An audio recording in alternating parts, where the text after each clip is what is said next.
For the second lecture today, we move west to Greece and Rome. Why is this a required work? My guess is that the wizards at the College Board want you to understand that Athens' culture was shaped to an extraordinary extent by its commercial ties to the Mediterranean world and by its unusual form of government, a kind of participatory democracy which, while limited to citizens, male citizens, still reflected a rather extraordinary step in human history. The really famous art history buildings are up on the Acropolis, where Athenians worshipped. The Agora is where Athenians bought and sold and where they ran their government. Still, Athens' main religious festival began here. It involved a procession of its citizens along the path that I've outlined with the red arrows, ending at the altar outside the temple to Athena, which was later replaced by the Parthenon. One of our required images, stay tuned, shows high-born Athenian young women in procession bringing a woven peplos, or garment, to adorn Athena. The Athenian Acropolis had originally been Athens' defensive citadel. Later, it became the main center of worship. The image on the left side is the College Board required map. The image on the right, also in your workbook, shows you what you're seeing. But note, this is the post-Persian Wars Acropolis. So before I talk about how the Acropolis signaled Athens' power and authority in the wake of its victory over Persia, I want to detour back east and talk briefly about Persian representations of power and authority. Below you see an overview of the Persian Apadana, or audience hall, and especially the huge stone pillars. Above you see the grand staircase with its famous processional frieze. And here are a few more photos of the staircase that we see only distantly in the College Board image. Note the message that's sent by the upward movement of the tribute bearers. They need to ascend to the level of the king, right? They're below him. The tribute bearers are also dressed in their native costumes, highlighting the multi-ethnic nature of the Persian Empire. And here too we see more animal iconography, a lion attacking a bull. Art historians debate what it means, who's the lion, who's the bull. I'll just note that once again we see animals as symbols of virility and power. So on this slide, I've juxtaposed two processions, the Athenians bringing tribute to Athena on the Parthenon of the Acropolis, and representatives of many subject peoples bringing tribute to the king of Persia at Persepolis. So let's practice comparison. How are they similar and how are they different? Actually, there are a lot of stylistic similarities. The folds of the draperies are rendered meticulously in both works. Art historians, in fact, think that Persian artists were influenced by what they knew of Greek styles and Greek art. And while the Greek drapery is somewhat more realistic, it's still very straight, maybe even imitating the fluting of the columns of the Parthenon. But under that drapery, the Greeks obviously have bodies. We see clear outlines of knees and legs. The feet, likewise, are moving more naturally. None of that odd composition perspective where the chest and shoulders, compositive perspective, where the chest and shoulders are frontal but the legs are moving forward in profile. Back to the Acropolis. I mentioned that the Acropolis was Athens' ancient citadel or fort. The Persians destroyed most of what you see here. After the Athenians world turned upside down defeat of the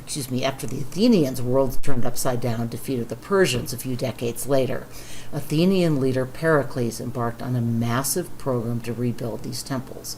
The stated purpose was, of course, to honor the gods who had given Athens their victory. But Pericles was also sending a political message. No other city-state in Greece was Athens equal. Don't mess with Athens. Send tribute to pay for the buildings on the Acropolis.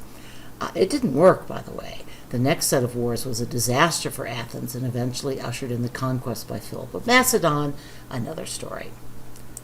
So I'm planning a review lecture on sacred spaces that are neither churches nor mosques, which we've already covered. So my focus here is again going to be on power and authority, the political message.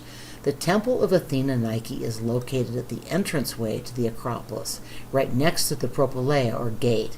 Nike is, of course, the goddess of victory, and the political message of the temple is pretty simple. We won. The greatest monument was to Athens' patron goddess. Its ruin still dominates the Acropolis. The Parthenon housed an enormous statue of Athena made of crystal and gold, alas, long since melted down. Again, the temple not only gave Athenians a place to worship, it also projected their power. I'll bet many of you know the musical Hamilton. It must be nice to have Athena on your side. Pardon me, I can't sing.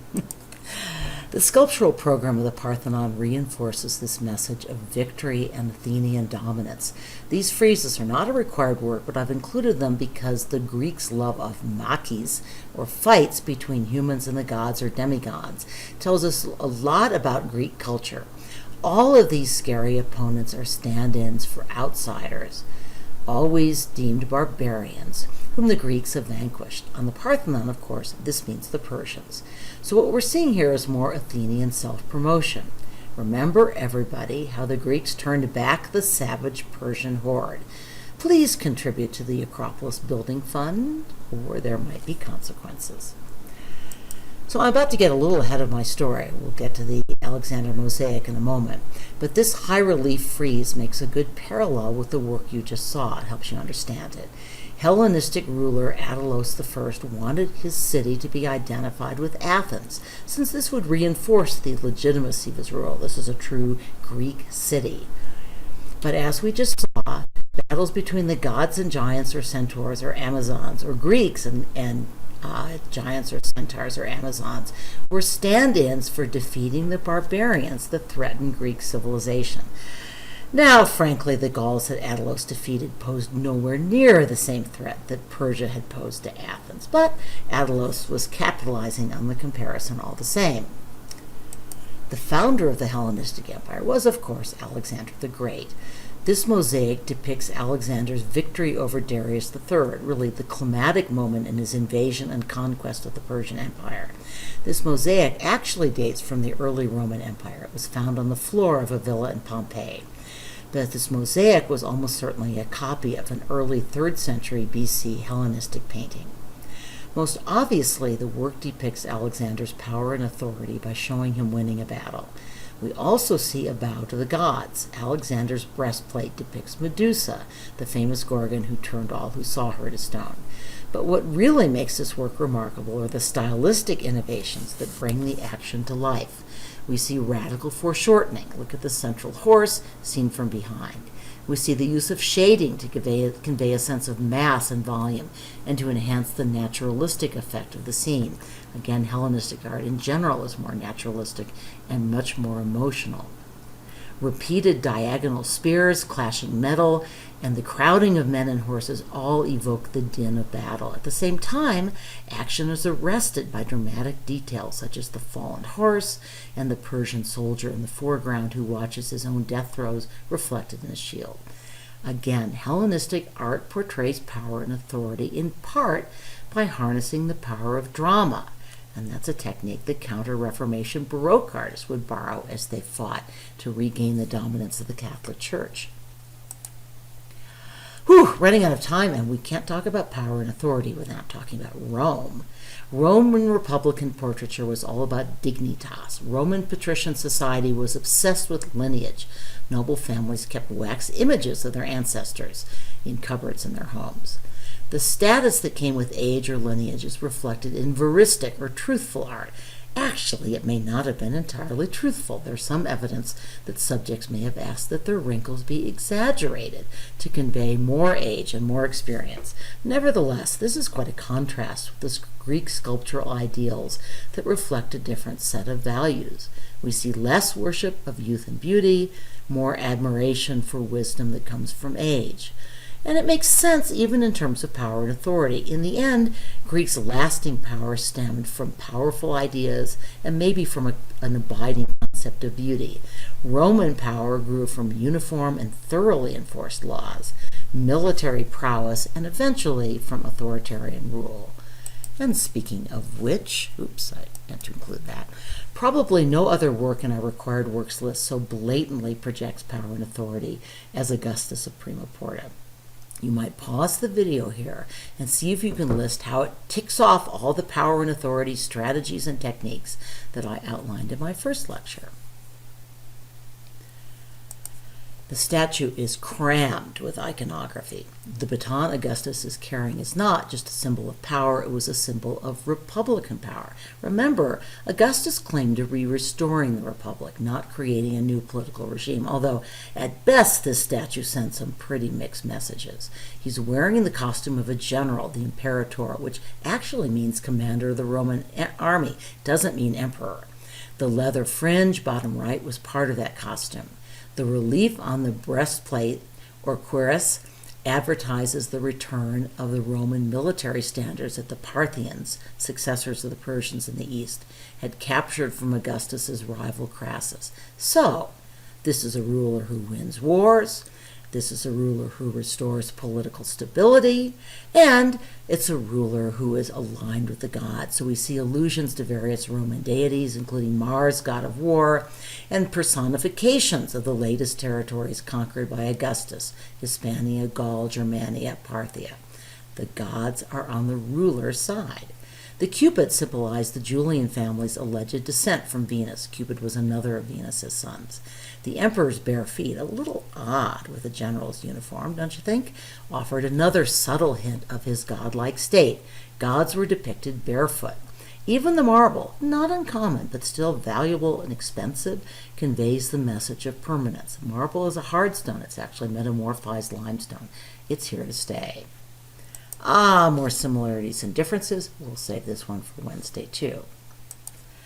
Clearly, the massive public space sent a message that Rome was at the center of the military, commercial, and legal world, and that its emperor Trajan ruled justly, but firmly, and with absolute command.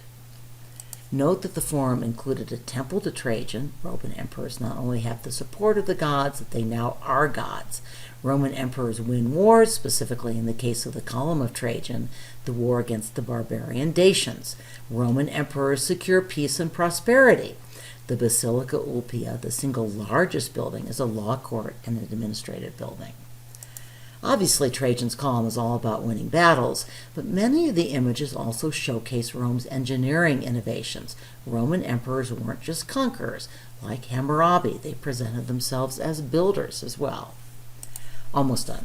Traveling east again to Petra, in what today is Jordan, we see rulers who showcased their status as a trading center where cultures meet and mingle. So this is power and authority really as economic power, something we're pretty familiar with nowadays.